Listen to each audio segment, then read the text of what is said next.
बिस्मिल्लाहिर्रहमानिर्रहीम। हुआ जब तीसरा दिन दोनों बेटे साथ में लेकर गई मिलने, मगर मायूस लौटी बिन्ते पैगंबर।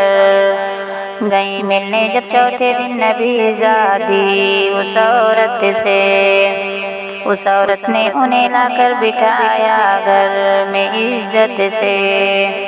कहा अब तो इजाज़त मिल चुकी है मुझको शौहर से, किया सकता है हर कोई रसूलुल्लाह के घर से।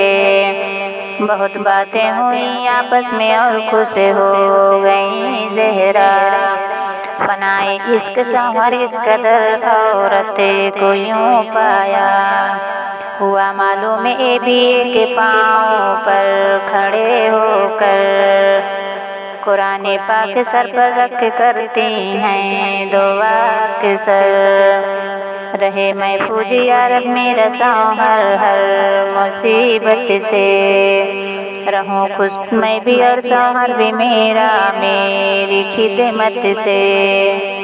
पसंद आया ये अंदाजा वफा उसने के औरत का, घड़ी भर बैठ कर फिर लौटे आई फातिमा ज़हरा। जो गुजरा था सुनाया मुस्तफ़ा को अपने घर आकर, सुना सब वाक़िया फिर बोले अल्लाह के दिलबर।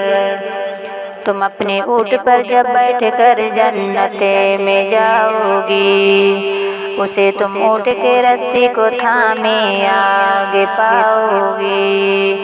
ये मतलब है कि वो जाएगी तुमसे पहले जन्नत में। गुजारी है उसने सब जिंदगी शौहर की खिदमत में। जिस औरत ने उम्र भर दिल से है शौहर की खिदमत की, वो औरत दर हकीकत होती है हकदार जन्नत की।